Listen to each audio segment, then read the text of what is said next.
Hello friends, welcome back to my YouTube channel. अगर आप channel पे नए हैं तो चैनल को सब्सक्राइब कर लीजिए।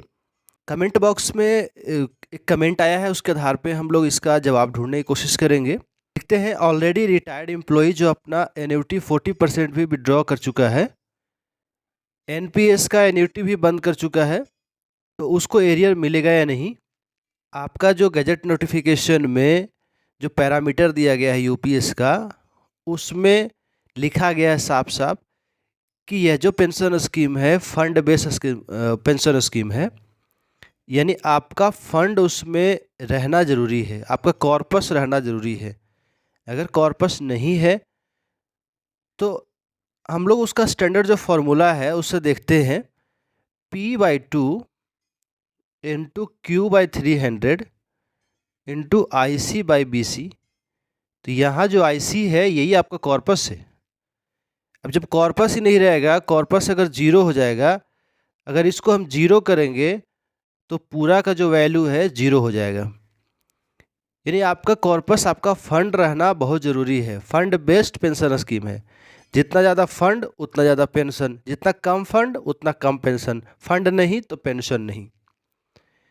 तो ये बातें जो है क्लियर है कि if you have more corpus और if you have a corpus equal to benchmark corpus, then you are eligible to get a pension in UPS scheme। दूसरे क्वेश्चन लेकर चलते हैं। इस पे धनु जी लिखते हैं कि मेरा 16 ईयर सर्विस लेंथ है, बेसिक है 37,500 37,500 रुपये। तो यूपीएस में जाना चाहते हैं, यूपीएस में इनकी कितने पेंशन बनेगी। हम लोग इनका कंपैरिजन करते हैं।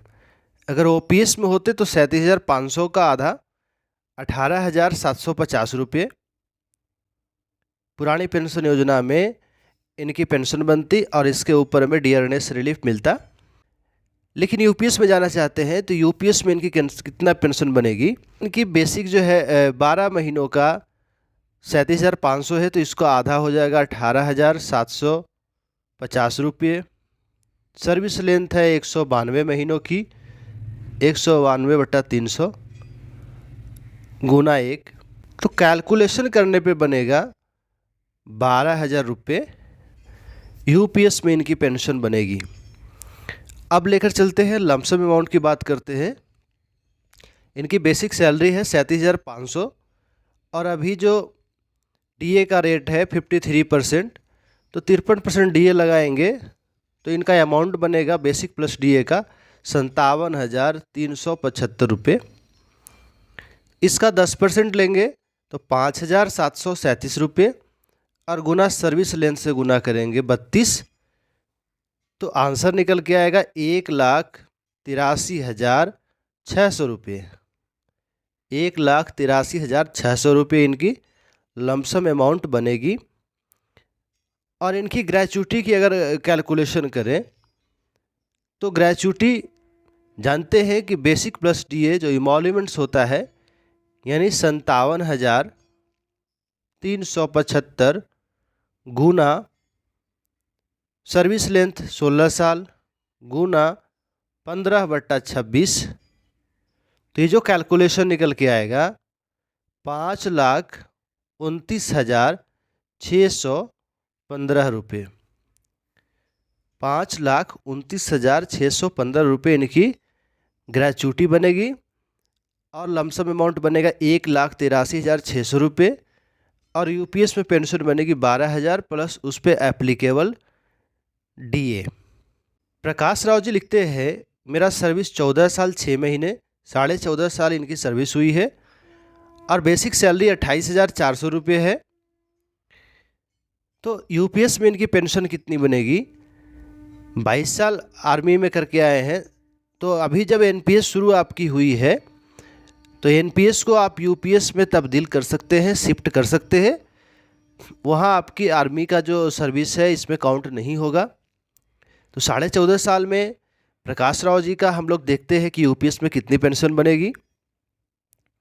इनकी बेसिक सैलरी है 28,400 रुपये, उसकी आधी 14,200 रुपये गुना 174 महीने की कटौती हुई है तो 174/300। तो ये जो कैलकुलेशन करने के आएगा 8,236 रुपये। कैलकुलेशन करने के बाद 8,236 रुपये आएगा। चूँकि इनकी service length more than 10 years है, तो गैजेट नोटिफिकेशन के अनुसार सरकार कहती है कि आपकी अगर 10 साल में अगर कोई आंशिक रूप से विड्रॉवल नहीं हुई है, अगर आपकी कटौती मिसिंग नहीं है, तो हम आपको एश्योर्ड पे आउट कम से कम 10,000 रुपये की देंगे। तो इनको 10,000 रुपये एश्योर्ड पे आउट मिल जाएगा और उसके ऊपर में महंगाई राहत जो सरकार तत्कालिक रूप से तय करेगी। साथ ही इनकी लमसम अमाउंट की बात करते हैं। रिटायरमेंट के बाद इनकी लमसम अमाउंट बनेगी 28,400 रुपये का 53% DA रेट पे कैलकुलेशन करेंगे तो आएगा 43,452 रुपये गुना 29। तो रिजल्ट आएगा 1,26,005 रुपये। 1,26,005 रुपये इनकी लमसम अमाउंट बनेगी। ग्रेच्युटी की बात करते हैं तो ग्रेच्युटी इनकी 43,452 गुना सर्विस लेंथ चूँकि 15 साल है और गुना 15/26। तो कैलकुलेशन करने के बाद जो रिजल्ट आएगा वो आएगा 3,76,026 रुपये। 3,76,026 रुपये इनकी ग्रेच्युटी बनेगी। और जो लमसम अमाउंट बनेगा 1,26,005 रुपये। और यूपीएस में पेंशन बनेगी, स्टैंडर्ड पेंशन बनेगी 10,000 रुपये प्लस उसके ऊपर महंगाई राहत। आगे लिखते हैं चंद्रशेखर जी कि sir how to fix the benchmark in UPS different salaries and different pay scale. तो Chandrashekhar ji, as you know, benchmark corpus is imaginary corpus decided by central government, decided by PFRDA, and they will decide according to your tenure and according to your individual corpus। आप जो है benchmark corpus कैसे decide होता है, example से लेके चलते हैं। मान लीजिए आपकी सर्विस जो है 20 साल हुई है,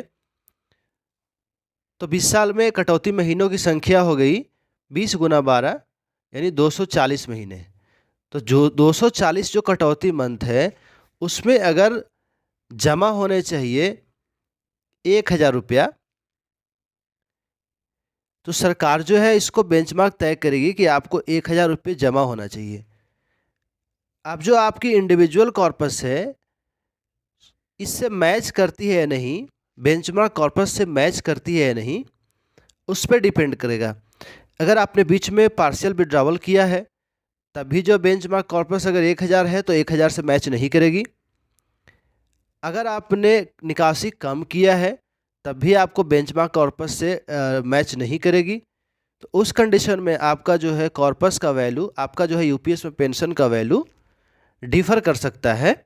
आगे जसवीर सिंह जी लिखते हैं कि 4 ईयर सर्विस यूपीएस में कितनी पेंशन मिलेगी। तो अगर आपकी 4 साल सर्विस है तो आपको जो है एनपीएस में रहना पड़ेगा। 10 साल से कम सर्विस है तो एनपीएस में आप रहेंगे, यूपीएस में आपको शिफ्ट नहीं किया जाएगा।